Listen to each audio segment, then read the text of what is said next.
Hey guys, how's it going? It's Al. Week 17 is here and we have a lot that we have to go over because in daily fantasy on DraftKings, you know, your regular season may be over, your postseason may be over for your fantasy league, but DraftKings just keeps moving along. Daily fantasy just keeps moving along, and it does not end with the playoffs and your fantasy Super Bowl. We're still competing out here to try and win $1 million, and we're going to keep competing for $1 million in the wild card round, and we're going to keep competing again in the divisional round and probably in the conference championship round. There's always money to be made in daily fantasy, and that's why I absolutely love this game. But week 17 presents a completely different set of rules for us. We have a lot more things that we have to pay attention to. We have a larger slate than we're typically used to. There's no Thursday night island game. There's no Monday night island game. There is a Sunday night game, but there's 15 games. There's no bye weeks. 15 games on this main slate, which makes it a little bit more difficult to kind of get through stuff. There's a lot of information to sort out. We have playoff possibilities.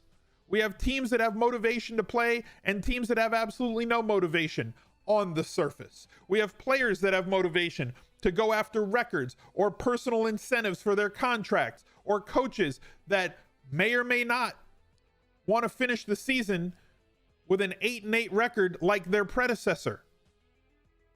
So there's a lot for us to sort out here. And getting it right is extremely important, just like it is every single week. But for me, week 17 presents a different type of adrenaline rush. Has a little bit of a different dopamine receptor release because of how much different an animal week 17 is versus all the other weeks on the season.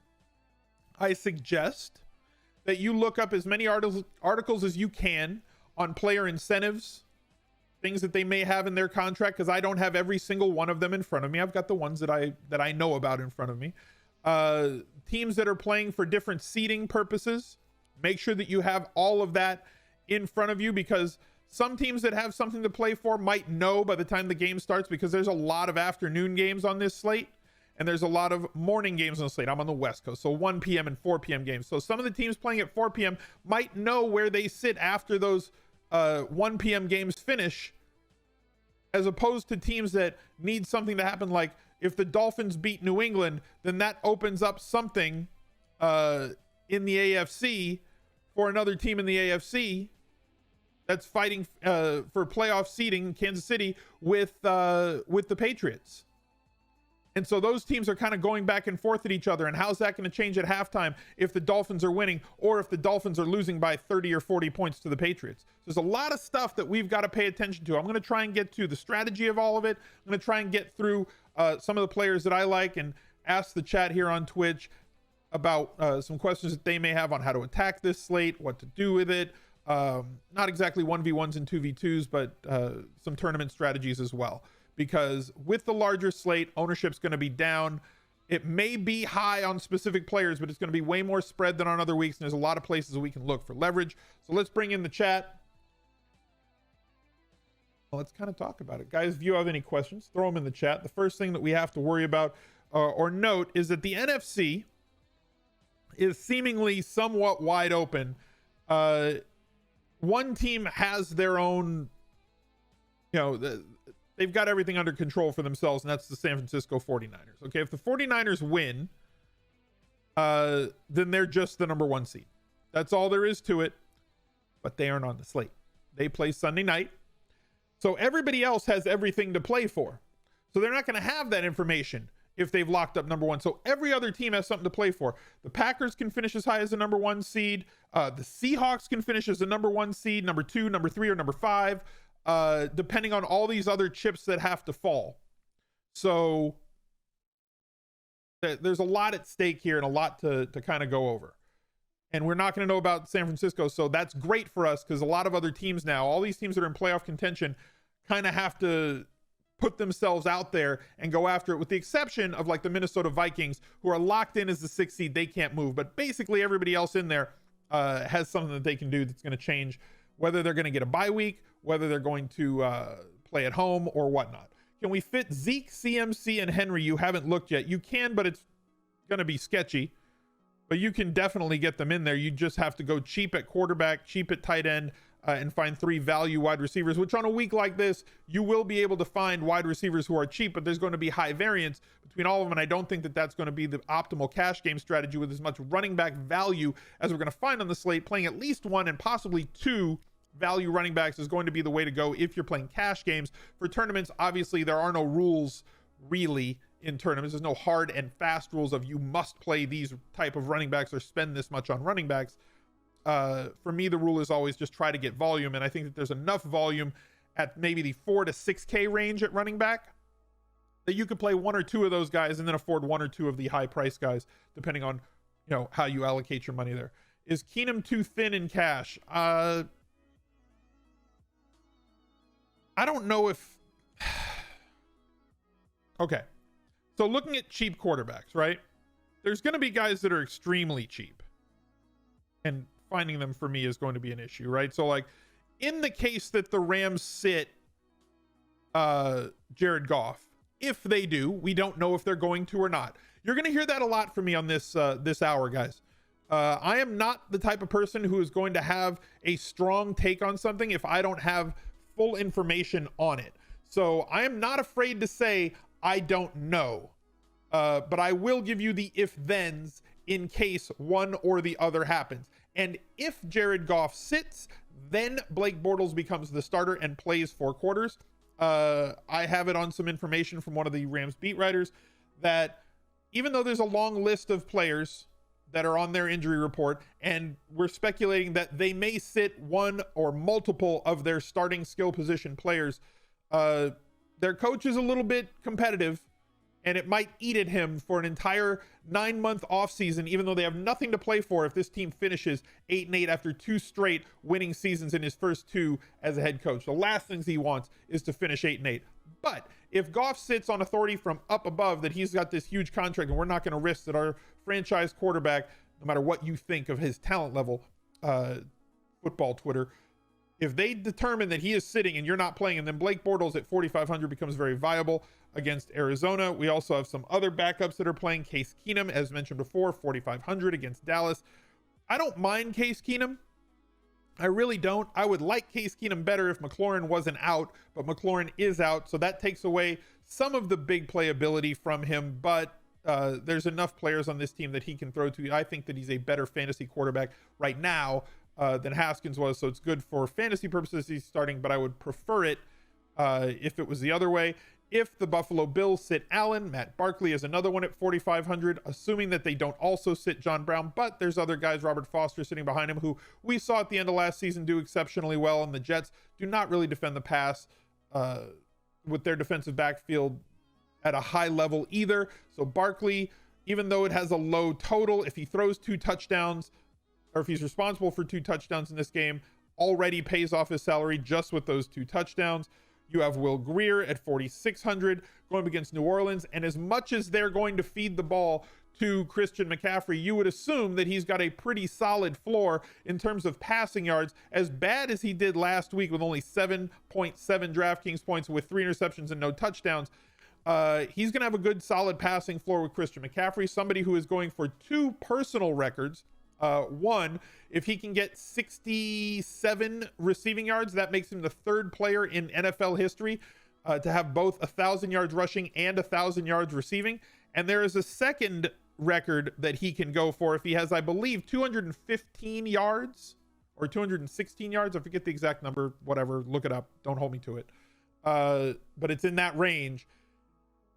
He will be the single season all-time yards from scrimmage record holder, passing Chris Johnson. And if their offensive coordinator, who said he's going to try to get the ball to him in every possible way that he can to Christian McCaffrey, we saw CMC get like 15 targets last week. If he gets that again, and they give him the ball on the ground, and at halftime he's got something like 110 or 115 yards from scrimmage, you could see them continually force the ball to CMC in the second half, more than likely through the air, to allow him to not just get pounded into the line, much like the San Francisco 49ers did last year with George Kittle to get him the tight end record. So in the case that if you think that's going to happen, Will Grier also becomes viable. And then we have at 5,100 RG3 starting for 4 quarters. Yes, Pittsburgh is a tough defense. I've said before that I think that this Baltimore offense, the way that it's run, is completely defense independent. I don't care what defense they're playing against, as long as they're running the entire playbook. So if they're running the Lamar Jackson playbook the same way that they've run it, I'm not saying that RG3 is Lamar Jackson, because he is not. But if he runs for 40 or 50 yards in this game and has all the if-then statements that he proposes to put defenders to a decision point and hold linebackers in the not allow them to be bouncy, to hold safeties, to allow players to get down the field against them, it's not out of the realm of possibility that Robert Griffin or any of the other quarterbacks that I just mentioned could have 15 to 20 fantasy points, which at their salaries, it would be 4x or more for most of these guys, or all of them, not including RG3. If he gets 20, it's not exactly 4x, but it's close enough. For them to pay off this salary to allow you to pay for other guys. So there's a lot of cheap quarterbacks in play. There's also a lot of solid, more expensive 6K plus quarterbacks in play, but that's the breakdown on all the cheap guys at QB. Looking like you can stack Philly, NG, New York Giants for cheap. Thoughts on that game in a GPP? Look, the Giants, just like the Miami Dolphins, have been a team that we've wanted to stack a lot this year. RG3 will get you 35 to 45 on the ground too. That's what I'm saying. Like, I'm not saying he's going to get you the 100-yard bonus like Lamar did. It's not out of the realm of possibility. It's just a much lower percent outcome that he does that. But 30 to 50 yards rushing is definitely not out of the realm of possibility for RG3 in this offense.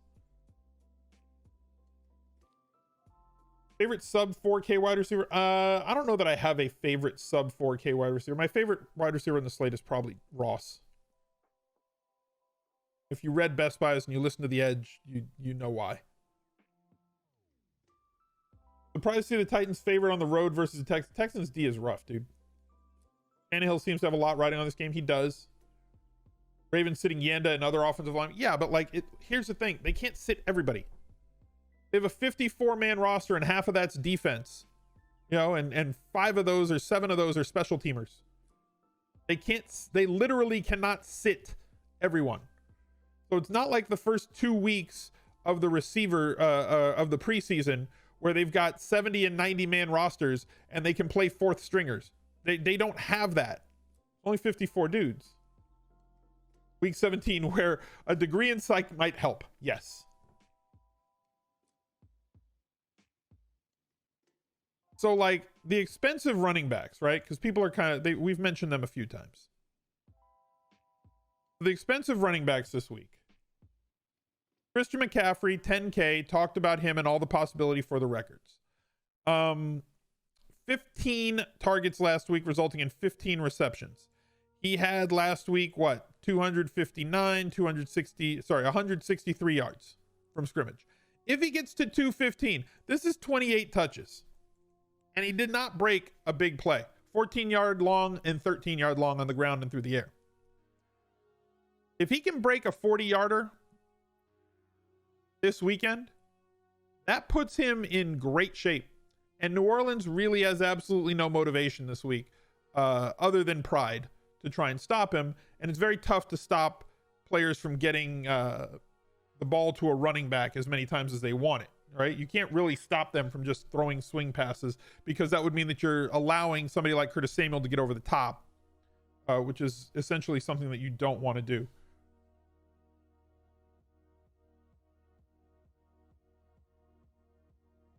You can see Taysom Hill getting a lot of touches. I mean, maybe I could see Teddy coming in and taking some snaps for New Orleans.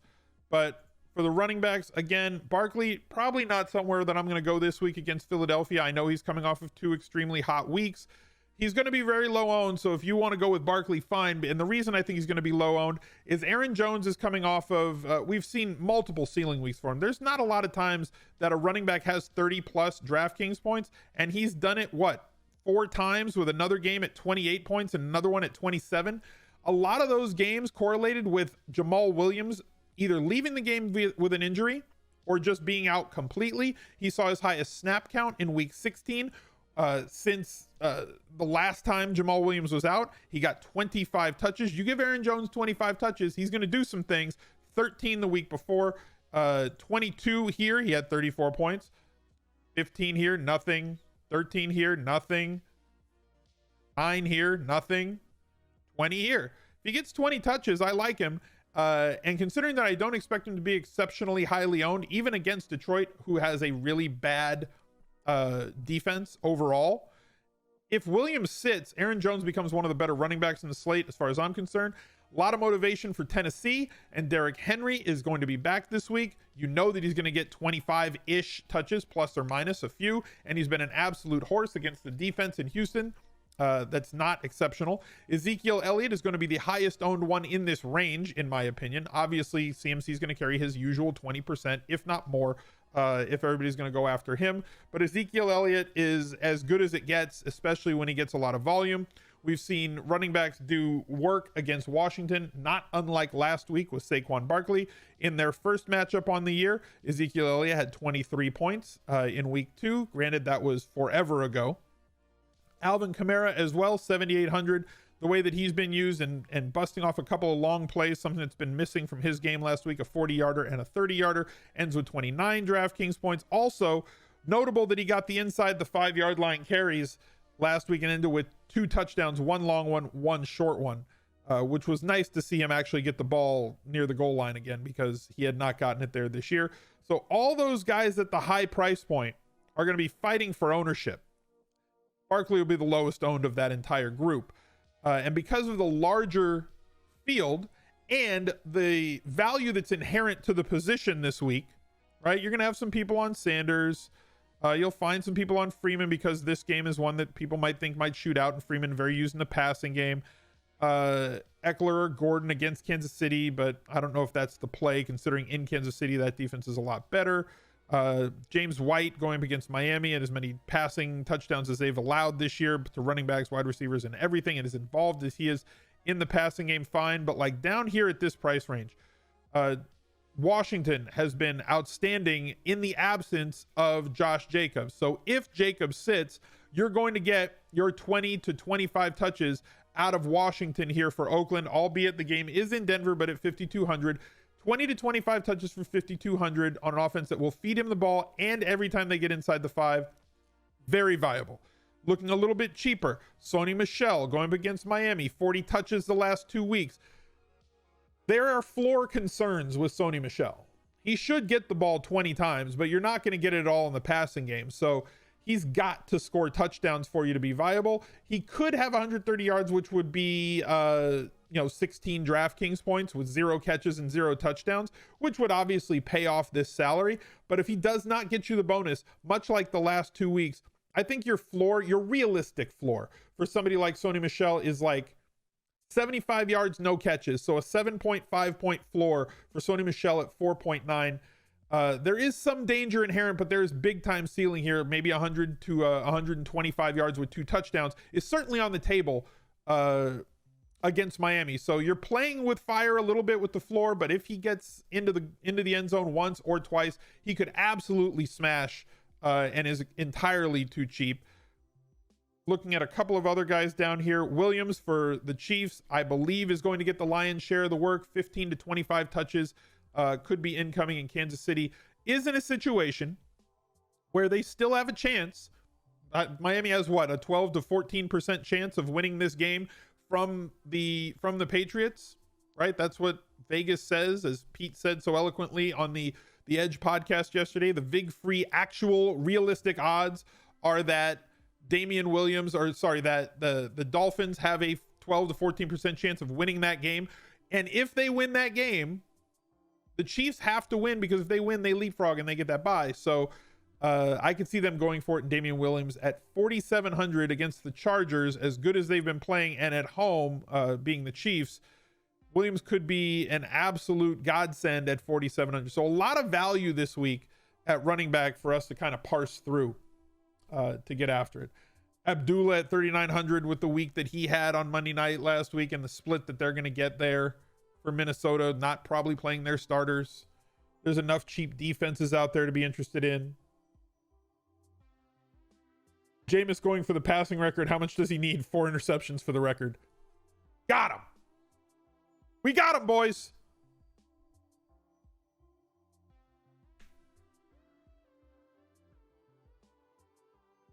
What other questions you got from me? GB or Pit D and a GP? I mean, it's any defense in a GPP, to be honest with you.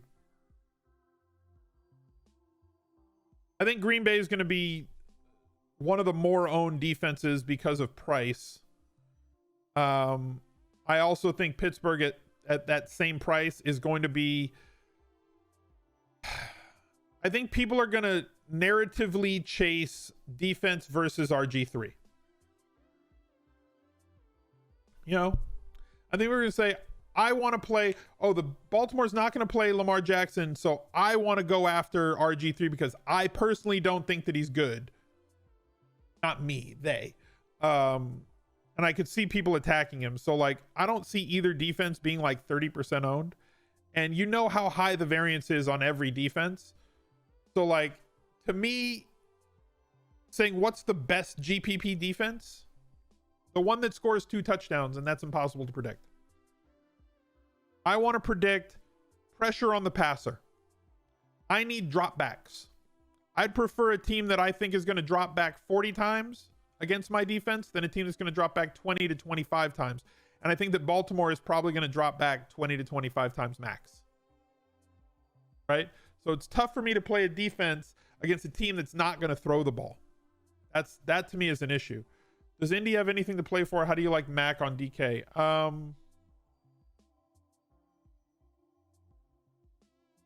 You could, just considering how much Jacksonville has been terrible against the run. HIGBEE week, Rams, we are 100% in a holding pattern on all Rams, guys. So I can't give you a definitive answer on any Rams until we find out who's playing and who's not. And we may not get that, right? We may not get that answer, much like we didn't get the answer on Jacobs a few weeks ago. Until 90 minutes before that game, and that is one of the 4 p.m. games. It's a 4:25 game, so we may not get that information until 3 p.m. Eastern time, which means that if you're planning on building some lineups with HIGBEE or Goff to HIGBEE or any of the Rams combinations, you're going to want to leave yourself open for late swap. So make sure that you have a 2v2 or a 3v3 that you can pivot to in case those lineups don't go.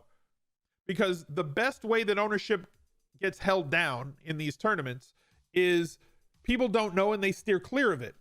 And the worst part is they don't work in a swap late.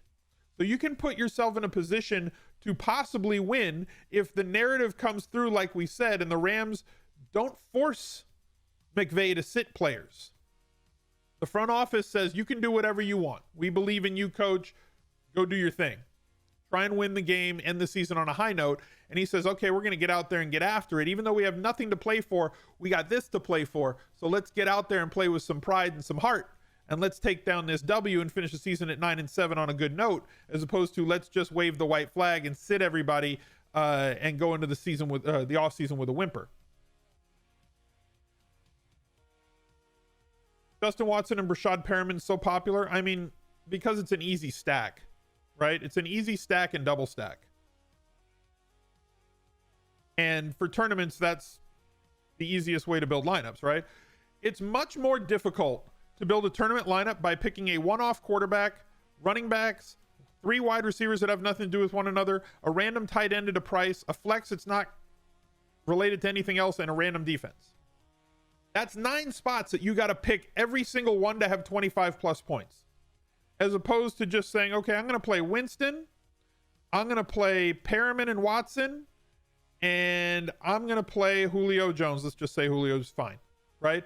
And I'm also going to play Hooper, right? And if this game goes nuclear, much like the 2 games last week that had over 70 total points scored in either one, you immediately put yourself into tournament winning ground. So you can build a tournament winning lineup where now I really only have to find 1, 2, 3, 4 spots that score a lot of points. Now this lineup, if this game does not go nuclear, or if the running backs score all the touchdowns, right? Or it's backups, like if Brian Hill and Cam Brate and, you know, Jordan Leggett and whoever else, and the defense scores 1 and whatever else, yeah, you're going to finish last, but isn't the point of building tournament lineups to finish first or last? So you're trying to capture as much upside without having to pick as many individual plays as possible. So it's as simple as that we look to, at least at the very simplest, play a quarterback and one of his pass catchers and bring it back with one of the guys on the other team. Because now we only have to pick 1, 2, 3, 4, 5, 6 spots, as opposed to having to pick 9 guys that have 25 plus DraftKings points. That's the philosophy behind why we stack and why we have a comeback player, or why we double stack and have 1 or 2 comeback players, because you really have to pick less things.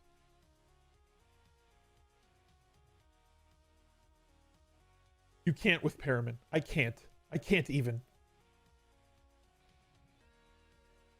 Lineup construction question for single entry. Your first gut instinct, up at running back and down everywhere else.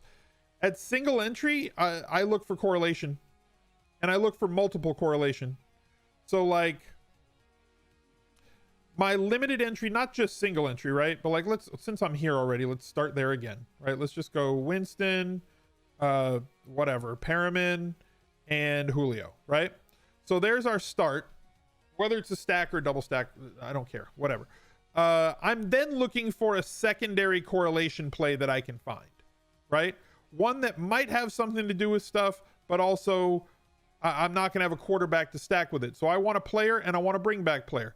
So find a game that you think might shoot out, right? Something that might happen in these situations. So I could go Shepard and Sanders, right? So that gives me this stack, the Winston to Perriman and Shepard. And then I also have Winston to Perriman to Jones. I also have correlation between Sanders and Shepard. So I'm looking for those off game stacks that aren't related to a quarterback that I can kind of get into and maybe find myself a little bit of correlation for some players and combinations of players that may not be owned. Same thing with Cincinnati and Cleveland. Find the players that you like and then find a correlation on the other side, whether they're a value play or whether they're a stud play, right? So like if you like Ross this week, for tournament's sake, find somebody on Cleveland that you like to pair with them in case this game kind of goes bonkers. Chubb is the leader right now in the clubhouse for with a 90-yard lead, I think, on Christian McCaffrey for the rushing title this year.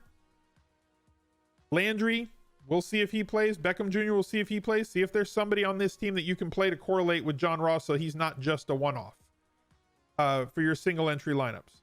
So that it's not just like one guy random, another guy random, another guy random, another guy random, right? If you're going to play Damien Williams off this game right here, you're putting him in. Find somebody on the Chargers that you could bring it back with somewhere else on this lineup without stacking with a quarterback. CMC a lock in cash this week? Maybe, depending on how much you think he's going to go, because there's a non 0% chance, right? There's a non 0% chance that the Panthers and Christian McCaffrey see the 216 yards that he needs to pass CJ 2K for the single season yards from scrimmage record as a bridge too far. That it's right. They're not 100% going for that. They might be, but they also might not be. The one that they certainly are going for is the 67 yards to get him that 1,000 yard rushing, 1,000 yard receiving season. So in the case that they're only looking to get him that, and then they pull him, or he's got 80 yards by halftime, and then at the end of the third quarter he's got like 112 or 115 yards, and that 215 is just way too far away, he might sit the rest of the game. I do honestly believe that he got like a 14-point floor this week, 7 catches, 70 yards. But in the case that you believe that he is going to be given the opportunity and all opportunity to go for the scrimmage yard record, the rushing title, and the 67 yards receiving that he needs, because he's 90 yards behind Chubb, right? So if he has 100 yards receiving and 150 yards rushing and wins all three, gets the jackpot, because Chubb may not have a big game, In the case that he gets that, then fine. For what it's worth, CMC has gotten 215 total yards 2 times this year. Yeah, but week 17 is a different animal. We saw this from George Kittle last year, where he needed a ridiculous amount of receiving yards, and they just kept funneling targets to him. They did not throw the ball to anybody else in the second half other than George Kittle. Go to YouTube, search for George Kittle week 17 2018, and just look at how they were just funneling the ball to him.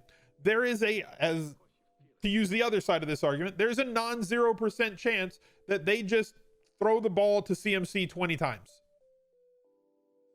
That could happen. They threw it to him 15 last week to get him in place for the 1K, and now he has an off chance at getting that 215, right? So it's not about how many times he's gotten 215 plus to me. How many times has he gotten 165 or 180 plus? Because that's happened a few more times. He got 160, 170 in week 15. He had 130 something in week 14. He had 190 in week 11. He had 140 in week 10.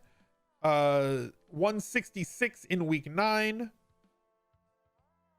Here he had 190 in this week ish. 190 in this week ish also. That only takes 4 more targets for you to get to 215. So it's very possible for them to get him there, to try and get him both of these records. So it's very possible to funnel things to him in terms of those touches. It's also very possible that the Saints sit starters, right? And don't provide the level of resistance that they normally provide. So getting back to the root question of whether Christian McCaffrey is a lock for cash, I think that he is a very good cash game play, but I think that the highest owned cash game running back is going to be Ezekiel Elliott at the high dollar range. At 7,500 and up, I believe that Ezekiel Elliott still presents you that 20 to 30 touch floor against a team that is not well equipped to stop opposing running backs. I don't have the exact number in front of me, but I believe I did write it up in Best Buys, and I think that it's nine running backs have gotten over 20 fantasy points, 20 DraftKings points against the Washington defense this year. I'm not going to take the time on the video to look that up. I can do it after, or just go read Best Buys. It's in that article. So extremely possible for somebody like Ezekiel Elliott at $2,000 less to have a 25 to 30 fantasy point day, especially if he can find himself into the end zone once, possibly twice.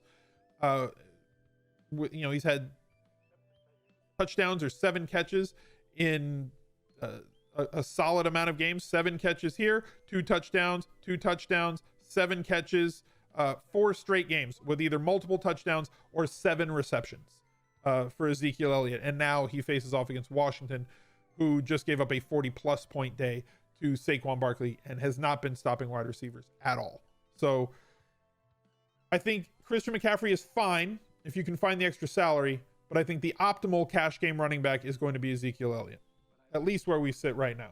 Rapport saying Jacobs unlikely to play Sunday. I mean, we kind of figured that when we saw him back in the hospital this week for an infection, right? Sean Payton has regretted not sitting players in the past. He sure has. He sure has. Burkhead or Damien Williams better play for 100 more for GPP. Damien Williams. Burkhead could touch the ball 5 times. Burkhead right now is in that I don't know range. What do you need out of Burkhead? One, you would need Damien Williams to fail, flat out fail, and you would need Burkhead to 2x his score for that to be a viable play. Right? So you would need Damien Williams to score 8 or 9 points and Burkhead to have 18 for that to be a viable play. So the odds of both of those things happening, right? The odds of both of those things happening, right? Of Damien Williams as the number 1 back for Kansas City this week, with the amount of touches that he gets as the number 1 back, to completely fail, right? To have an outcome like this, or an outcome like this, with this sort of usage. Notice he did not get that sort of usage in those games against the Chargers or Green Bay or Denver or Houston right? He was not used as a starter. The number one running back in Andy Reid's system is as good a fantasy job as any, right? And predictably as good a fantasy job as any. So for you to go with somebody else in that range, instead of saying, okay, I'm going to go with Sony Michel, because you not only do you need Williams to fail, you also need Sony Michel to fail, and you need Washington to fail. So you need all the players in that price range to fail, and you would also need Burkhead to go for that 18 points. It's tough.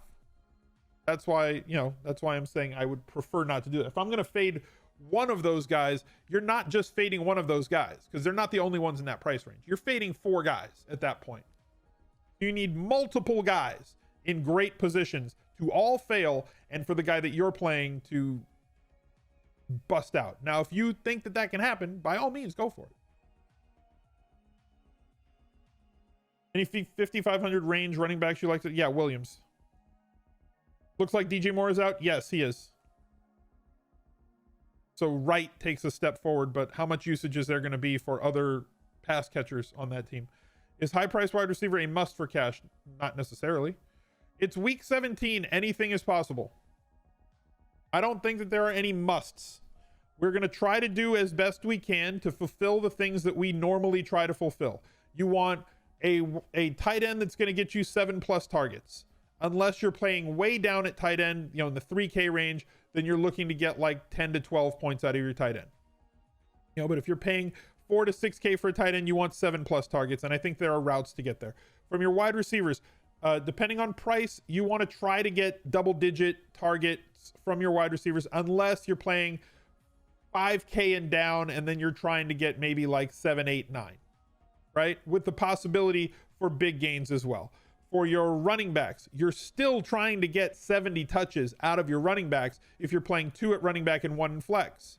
So you're still looking for 20 to 25 touch guys at your running back spots.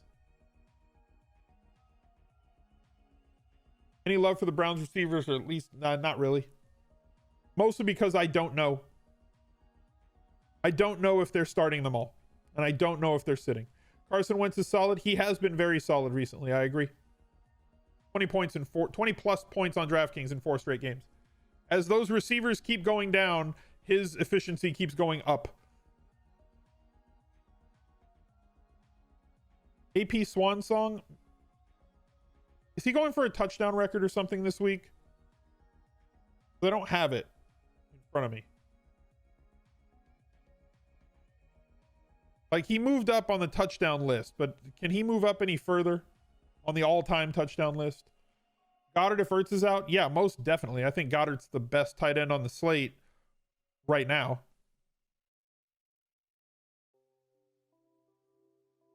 Goddard could get you 10 to 15 targets in the case that he's out. Jordan Howard cleared. That was somewhat expected that Howard would be back this week. But their coach also came out and said that Sanders has been so good that they don't necessarily want anything. AP needs 4 touchdowns past Fitzgerald. Okay, rip. That's not happening. So essentially they have nothing to play for. Stat-wise. Crazy thought on Steven Sims, no McLaurin. I mean, roll the dice on any one of those Washington wide receivers. Right? With McLaurin out, Sims Jr. had 2 touchdowns last week. Harmon had 5 for 6 with, at 3,500, he's 3,900. He had 11 DraftKings points last week. Sims last week, 10 targets. Forget the 2 touchdowns, right? So take that away, and he had 13 DraftKings points. So him and Harmon are somewhat similar to me, at least. I think that they're somewhat similar. Play both Sims. Why not? Sprinkle in some Jeremy. It's very ugly. Better than HIGBEE? Yes. Better. Okay. At tight end, the question is, do I think Goddard is better than HIGBEE? And right now, where we're sitting on Friday afternoon at 700 less, yes, I think that Dallas Goedert is a better play than Tyler HIGBEE for a couple of reasons. One, I don't think Ertz is going to play this week. So if Ertz is out, then Goddard is an amazing play. Okay? Absolutely amazing play. We don't know what the Rams are going to do. And HIGBEE may sit. If HIGBEE plays, I think he's a fine play. If HIGBEE plays and Ertz plays, I prefer HIGBEE to Goddard. But currently, the situation, at least as far as I see it, is that Ertz does not look like he's going to play unless something changes. He hasn't practiced all week. I don't have the Friday practice report yet. If Ertz plays and HIGBEE is a full go, then I prefer HIGBEE to Goddard. If Ertz sits, I prefer Goddard to HIGBEE, and I'll take the $700 savings. He's a good play with Ertz in. Yes, but like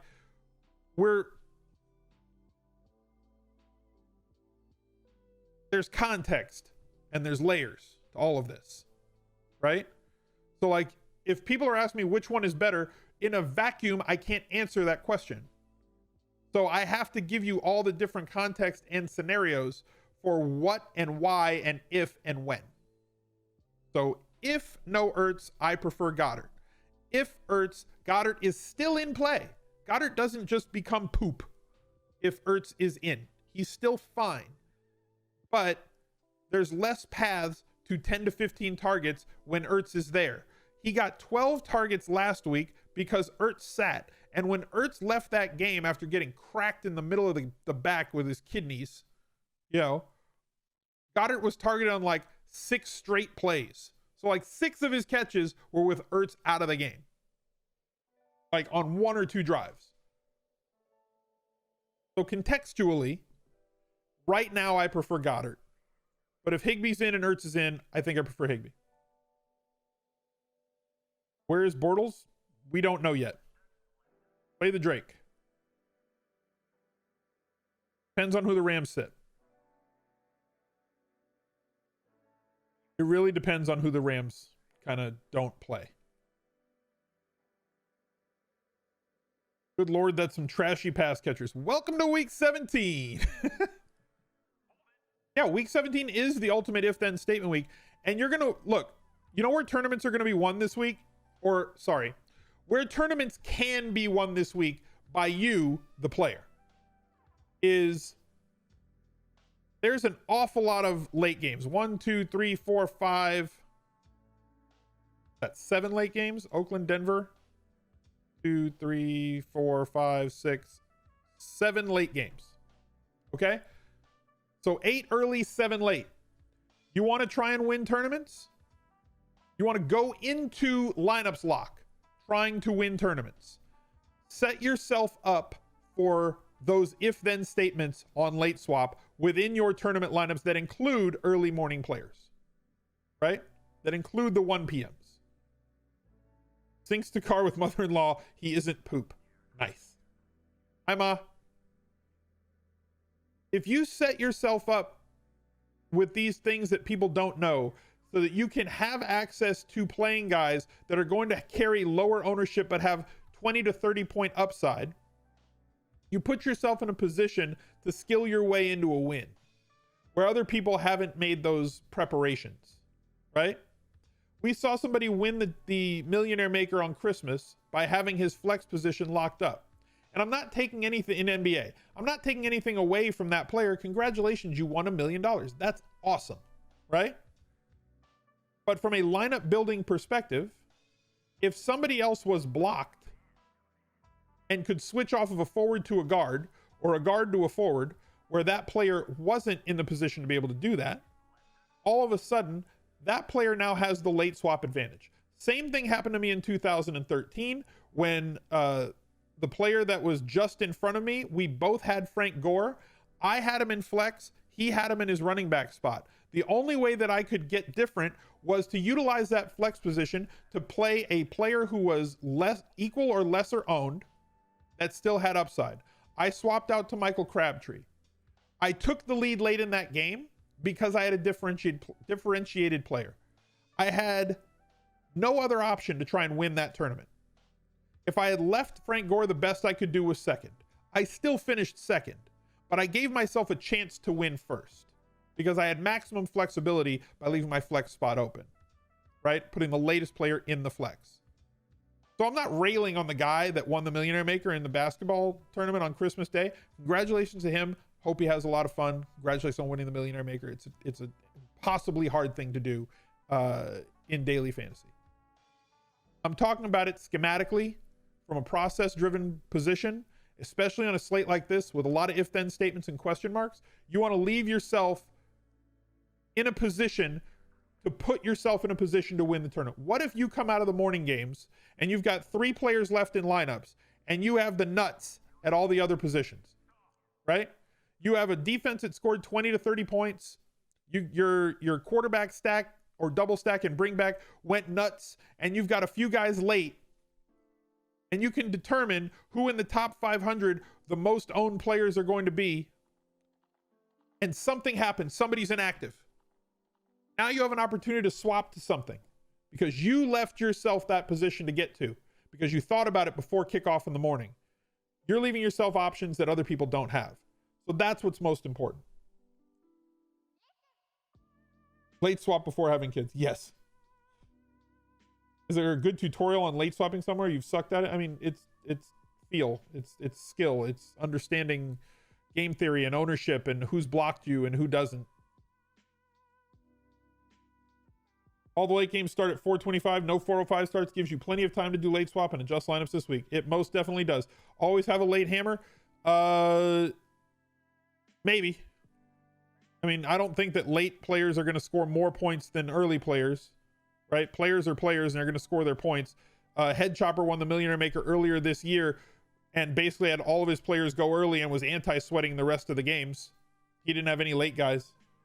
You just need to have the guys that score the most points, and fantasy gods don't care if they play at 1 p.m. or 4:25.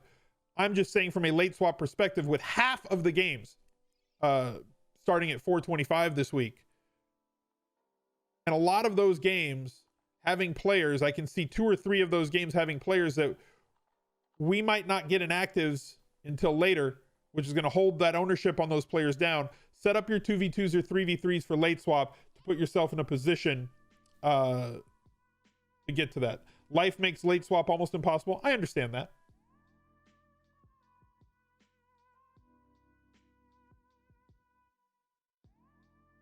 Anyway, I think that's going to do it for this episode, guys. Chat, thank you guys for providing me with some good questions to answer and good stuff to talk about, good content.